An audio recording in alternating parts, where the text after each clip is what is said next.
They say winning ain't everything. Well, we don't have them type conversations over here, man. Had that conversation with the losers. We trying to win at everything we do. Even in the loss, we don't see defeat. We see a lesson learned. Straight up. Look, I came into this world in 1978. The doc looked me in my face and knew I was something great. 45, 42 Prescott, that's where I'm from. Grew up in the slums around dope dealers and bums. As humble as I was, I adapted to my habitat. In my own lane though, far from where they crashing at. Dumb bar graduate, the game I'd have mastered it. Served in the Navy, look, y'all don't know the half of it. Pops passed in 01, moms passed last year. I know they up in heaven smiling down, crying mad tears, cause they son making it. No telling where I'm taking it. My city been cursed, but I feel that I'm breaking it. Coached at Wayne High in 15 in one state. Seen the fork in the road and went straight. I know what I'm worth, I'm OG King Kirk. Brooklyn Nets gaming crew legend, let's work. Hey, this is OG King Kirk, your host of the OG2CENTS podcast. I want to thank each and every one of you who continue to tune in each and every week. We truly appreciate it. Make sure that you give us a 5-star rating on Apple Podcasts. That helps us out a lot. You can also subscribe to every major streaming platform. Give us a sub on YouTube as well. Like, share, that helps us out. So just make sure you just tune in at the OG2CENTS podcast on all major platforms. Let's continue to stand up against any forms of social injustice and racism. And this episode is brought to you by Zenny Blocks. Make sure to armor your eyes with Zenny Blocks virtually clear blue blockers. It's important to protect your eyes from the harmful blue light from your digital screens, so you have less eye strain, and that makes for better sleep and performance. Check them out at Zenny.com and Zenny.com/gaming, or follow them at Zenny Gaming on Twitter and Instagram. This episode 85, the Malin mindset with PeteBeBallin. Peter Malin, known as PeteBeBallin, was selected with the 5th overall pick in the 2019 NBA 2K League draft by Mavs Gaming. PeteBeBallin would go on to play 2K professionally for 3 years. He was named to the 2019 All-Rookie team and played 2 full seasons for Dallas, developing a reputation for winning and his two-way play. Despite averaging a double-double and nearly 3 blocks in his sophomore season, he was traded to Hornets Venom GT in what was ultimately his final year as a pro. Pete again averaged a double-double and helped lead Charlotte to his most successful season. Over the course of his career, he accumulated a 41-19 regular season record, and never missed the playoffs. Pete is a Long Island native, and before he got drafted into the league, he was attending the University of Albany, where he studied business marketing. He played basketball throughout high school. PeteBeBallin is one of the more solid, respectable players in the 2K Pro-Am community.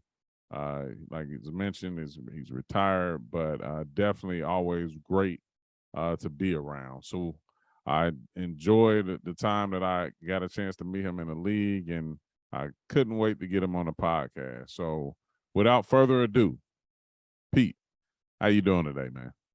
I'm good, Kurt. How are you? I'm good. This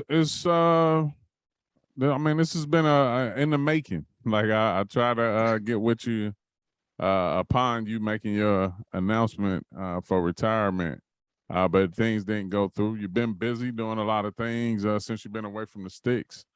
So just talk to us about what's been going on with Pete. So I retired officially in the end of October, but it's been about 10 months since I stopped playing 2K, since that was end of August, where we got back from Dallas for the playoffs. I know you guys knocked us out.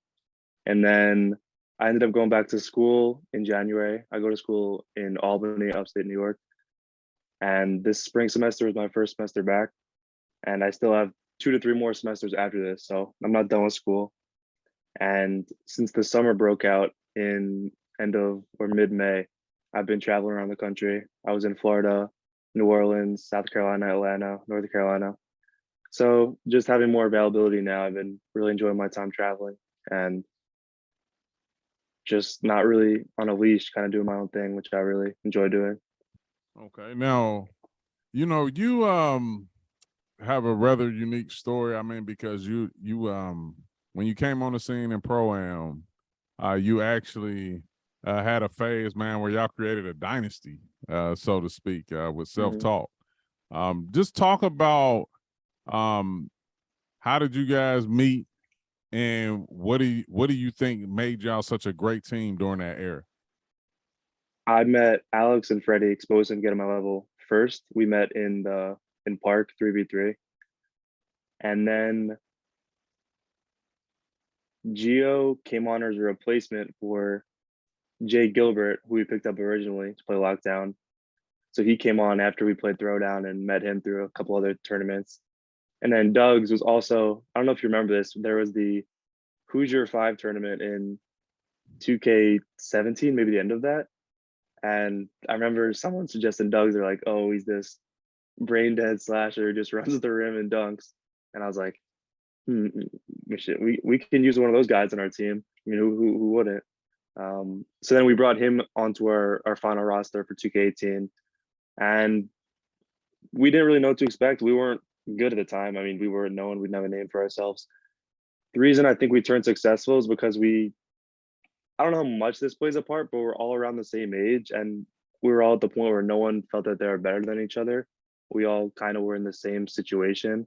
So we took criticism, positive criticism. We didn't harp on each other and put each other down. And we're all just positive people, which I think allowed us to show our actual personalities and not take the game too harsh and kind of just play lightly. And at first it was just for fun. Like I said, we weren't competitive on the scene. And eventually we took over doing post draft, and then at that point we were in too deep, so we couldn't stop then.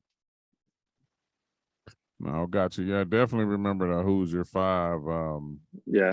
That was Anthony Morocco. He had got intertwined with the community and came up with that idea. And it actually did really well. And I think it ran it a few more times after that. Yeah. Like I said, that the thing that I always liked about self-taught was like y'all always stay composed. I watched many times like y'all would be down and fight and come back and win. And just arguably will go down as one of the best Pro-Am teams ever. Everybody made it to the league. So I think that speaks to how talented the team was. Now, going into the league, you get drafted, go to Mavs. You actually play for my best friend LT. Just talk about your experience while you was in Dallas. I'll say this: I was in the league for 3 seasons. My first season in the league was probably the best year of my life, and by far my favorite season in the league. Even with winning a tournament last year in Charlotte, season 1 in Dallas still takes the cake. I think, well, I know the main reason for that was the traveling, the availability before COVID. COVID made everything tough, obviously, with playing. Obviously, last year we had a couple in-person things, but season 1, traveling twice a week, even more sometimes.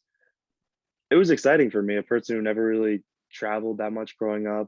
I was just coming out of leaving my first semester of college. It kind of opened up a world that I didn't really know existed.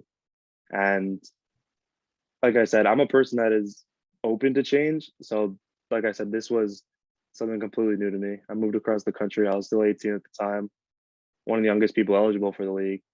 So it was, I guess, me understanding that the world was way bigger than the bubble I was kind of putting myself in growing up, because I was shy, introverted, like I was when I came into the league. Obviously now I'm a lot more different. I'm way more open, social, extroverted, but the league just opened a lot more doors that I didn't really know because I was in my bubble in my basement growing up. So that's why. Yeah, I can tell. I liked when I had contacted you to come on, and you was like, "Yeah, OG, the pod needs me." Like, so I kind of felt that energy through the text. Now, of course, you went through a situation where you were traded to another franchise in the 2K league, Hornets Venom GT. Just talk about that experience and what it was like going from Dallas to Charlotte. So I guess it's ironic. I said I am open to change, and I am. But at that point where I was in Dallas for 2 full seasons, coming off of a second season where we were stuck in our apartment the whole season, we were one of the only teams that didn't get to play the team at all. I kind of established myself there, and I established Dallas as a place as my home.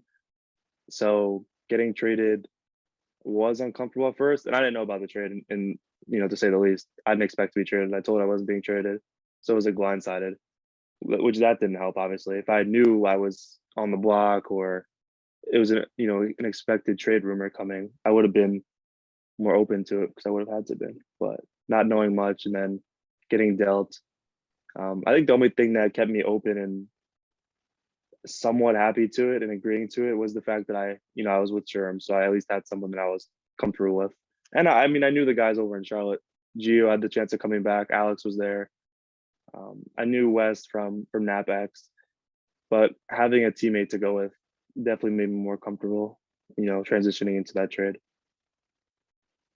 Gotcha. Now, you did manage to have some success when you was in Charlotte. You actually won a banner and things like that, but ultimately, things led to you retiring, and one would think like, you literally had nothing but success while you were in the league, averaging double-doubles, having phenomenal games, leading franchises to first everything on both sides of the spectrum.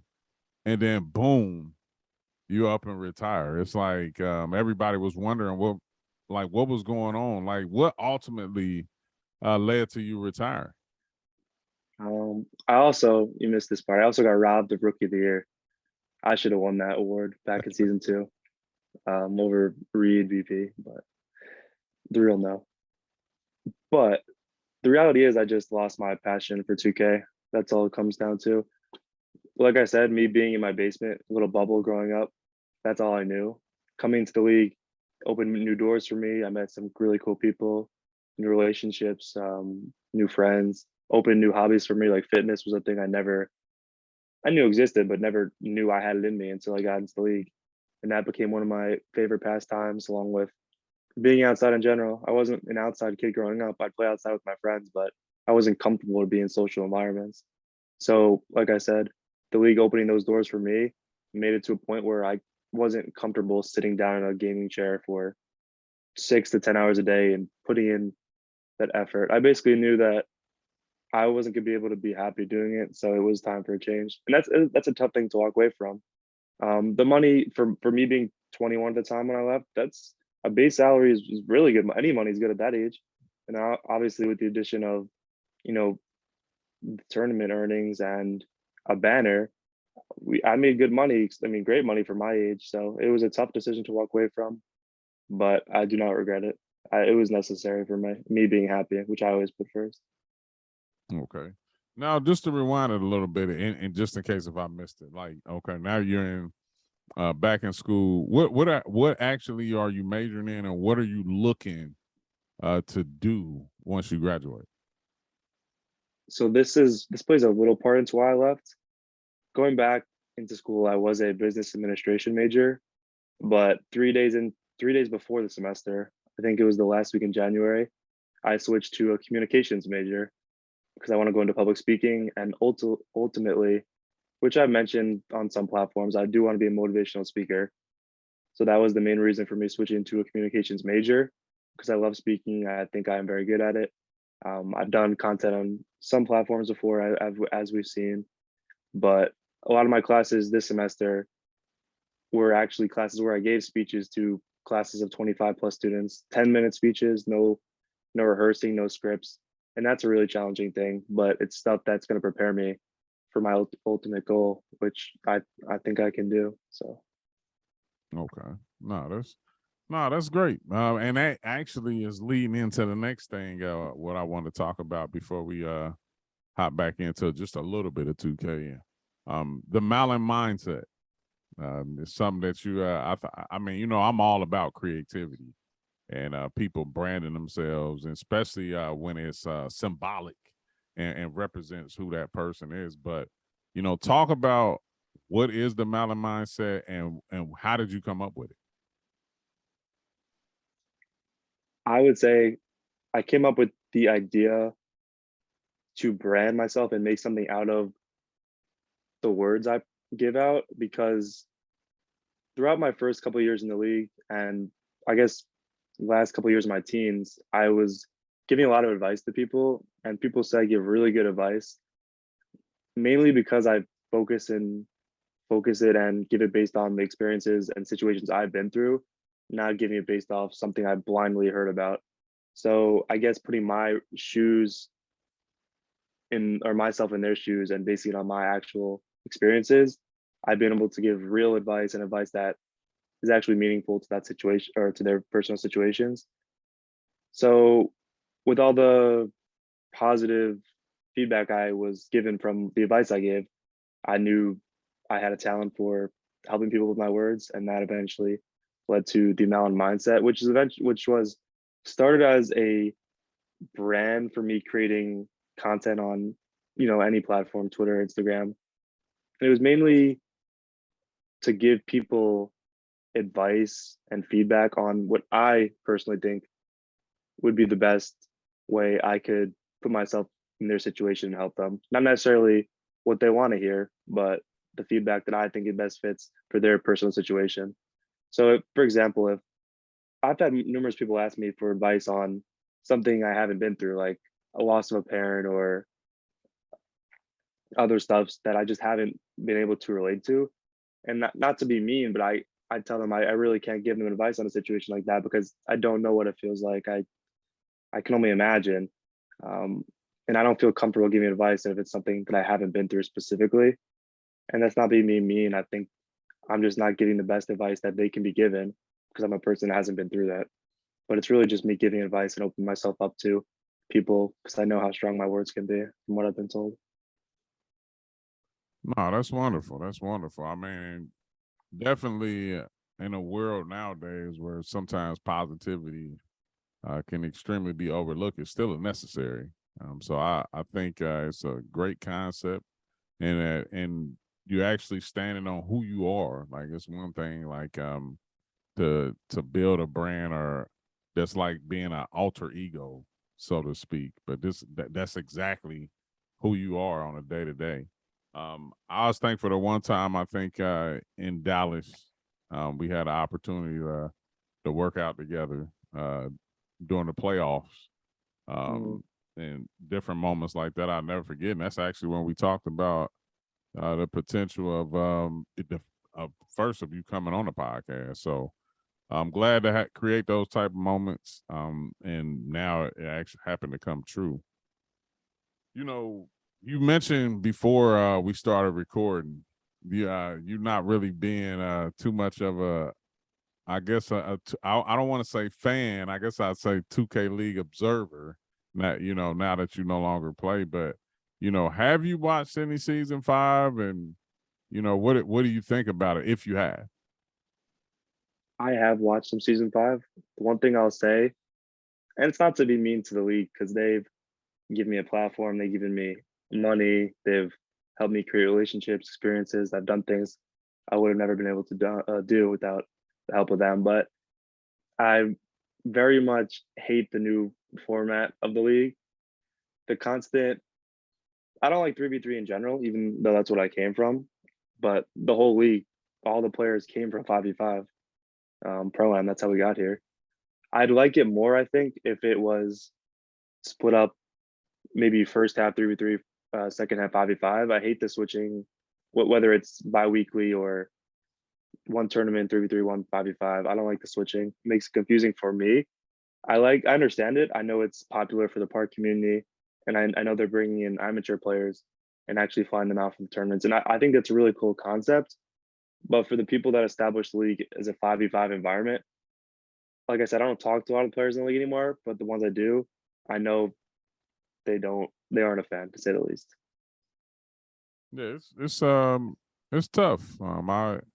I think, of course, being a professional, the biggest part of it is dealing with adversity and change and things of that nature. But it's definitely woken up a different side of me. I mean, when it comes to scheduling and practicing, and how much to put the gas on 3v3, when to take it off, how much to still maintain in 5v5. Because you and I know, even just from a regular pro-am standpoint, if you don't play competitively for a month, you got some dust to kind of wipe off when you actually load up again to play it. So just reaction timing, different things like that. But because obviously Parker's different movement, different mode, different timing, things of that nature. So it changes up things a lot.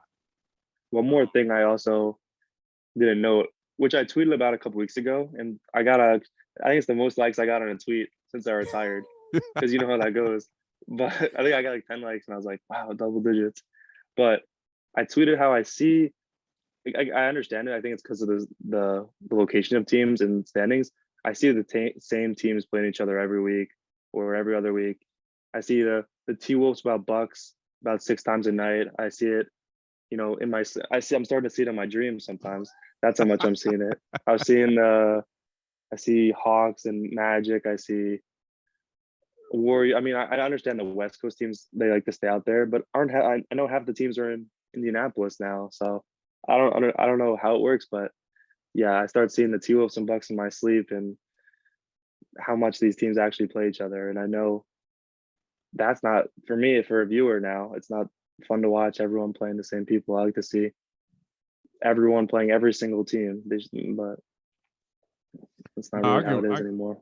Yeah, I get what you're saying. I mean, and I think at least like this year the changes with the turn. It normally used to be archetype bands and different things of that nature, but this year they switched it up where East plays West, to give it a schedule change, and kind of doing the same thing with the switch for the 3v3 aspect of the turn. So yeah, it's an adjustment, and at the end of the day, it's a competitive mode now, and it's played for a lot of money. So I mean, I think people are going. I think the word that I want to use is like adjust. I mean, I don't think you always have to be a fan of something, but you definitely have to be adaptable and adjust in order to maintain any type of level of competitiveness to hopefully win. I mean, because at the end of the day, like players play for the love of the game, but at the end of the day, they're there to win money. So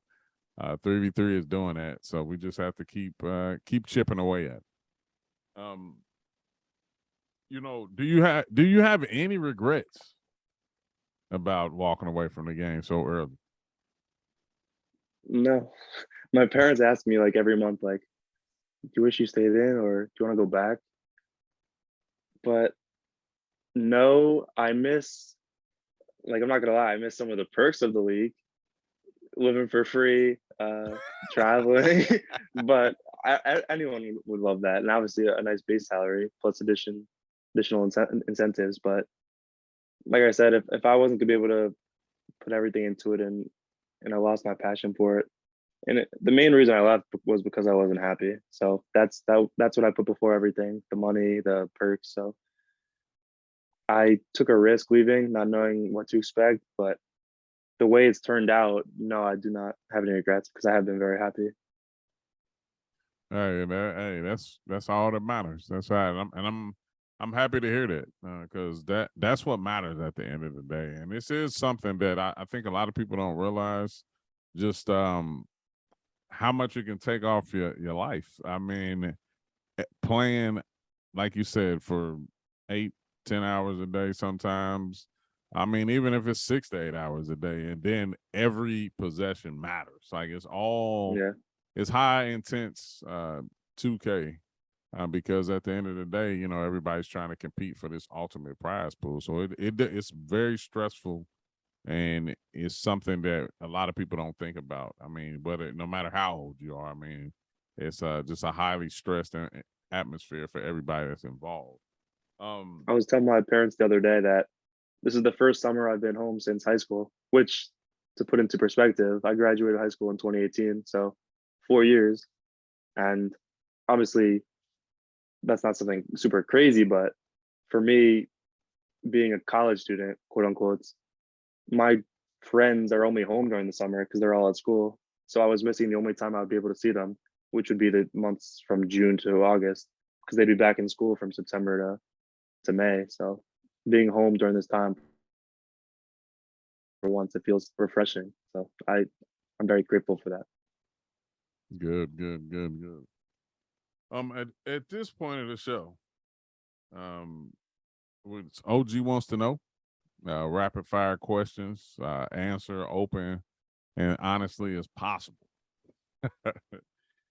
Biggest influence. Always honest. Myself. Say that again. Biggest influence. Myself. Me. Okay. What motivates you? I'm motivated by the potential I know I have. So if I don't put forth my dedication towards that, I know I'd be putting myself at a disadvantage by not trying. Okay. What's the best part about being retired? The availability and time. Okay. Best advice you ever received? Best advice I ever received. To not care about the opinions of others. Once I stopped caring about everyone's opinion, I'm way happier and life's much better. Most memorable 2K League moment? Most memorable. So most memorable, winning the turn. But just like a classic, like late night food spots in New York City, season 2, when we'd come off of games, come back from the little black SUV buses, the Mercedes trucks to the Sheraton. And that was classic. Okay. Favorite place Dallas or Charlotte?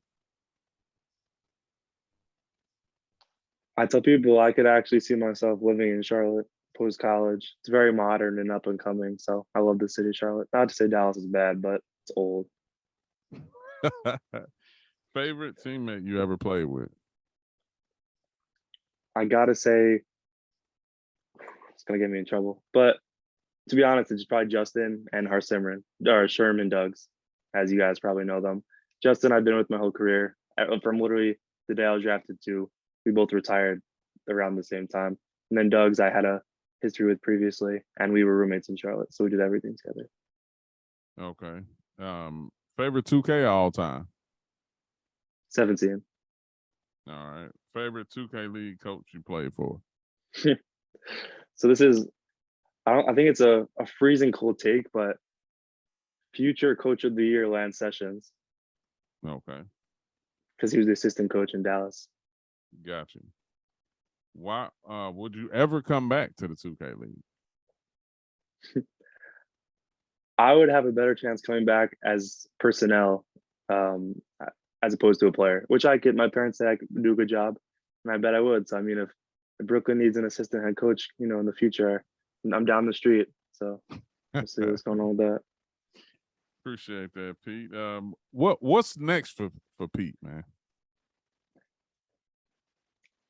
I'd say finish my next 3 semesters at school, and then once I graduate, go into what I want to, which is public speaking, motivational speaking.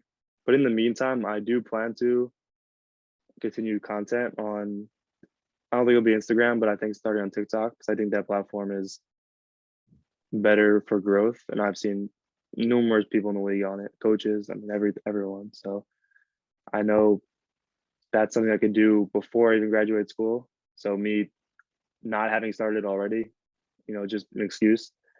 So that's something I get on ASAP. And then after school, have my communications degree. And if I'm not world famous motivational speaker by then, go into public speaking or just continue that dream. And maybe become a personal trainer in the meantime, because I've been planning to get my degree for that. Gotcha. No, definitely. Maybe I can have you down here one time, take a tour in SGC and hang out with us. I think that'll be pretty cool.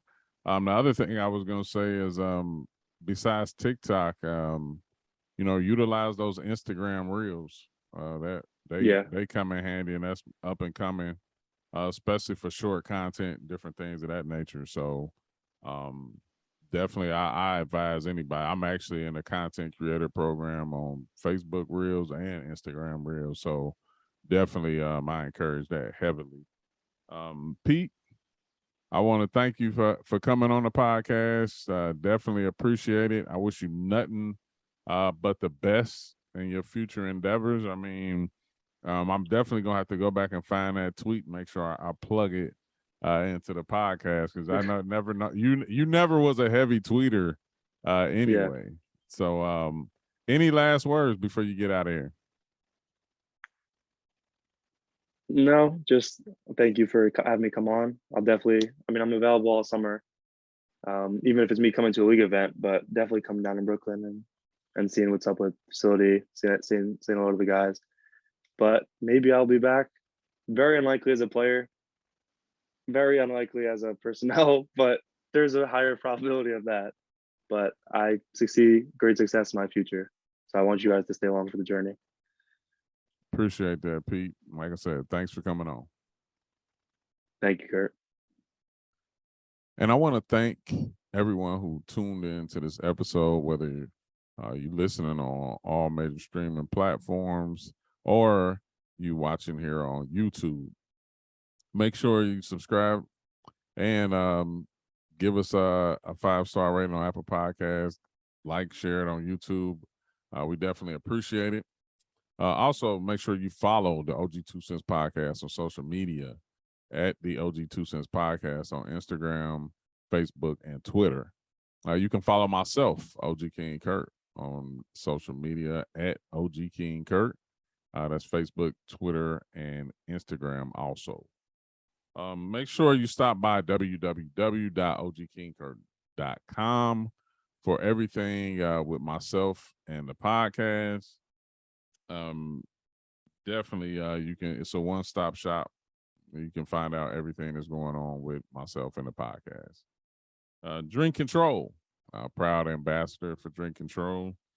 Drink Control contains all you could ask for from a powdered meal replacement shake.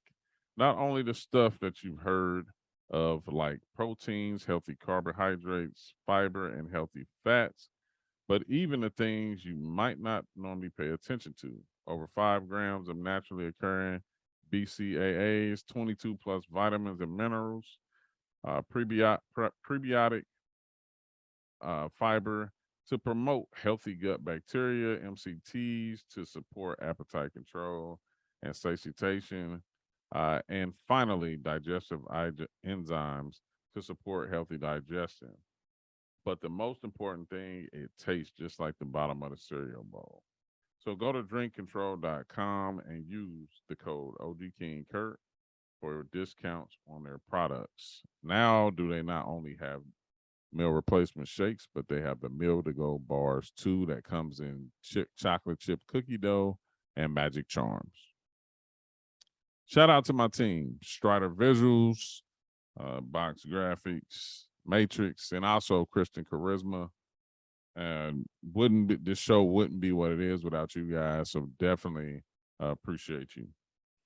Make sure to catch me on Esports Extra every Saturday and Sunday, 4 p.m. Eastern Standard Time. That's Esports Extra every Saturday and Sunday, 4 p.m. Eastern Standard Time. That's with hosts Larry Ridley, the crew, Coach K, Derwin Roel, Andrea Richmond, aka Bordy McBoard, Brandon Bell, Jay Alfred, and Antonio Williams. Like I said, that's Esports Extra every Saturday and Sunday, 4 p.m. Eastern Standard Time on BNC Go. Truth. Make sure you check it out. Also follow Esports Extra on Twitter and Compete Forever on Instagram. Go to skulls.com. That's skulls spelled SKULLZ / OG King Kurt for all your OG King Kurt merchandise and podcast merch as well. Make sure you stop by there. That's www.skulls.com/OGKingKurt. And make sure you use the code OG15% for discount. So make sure you check that out today.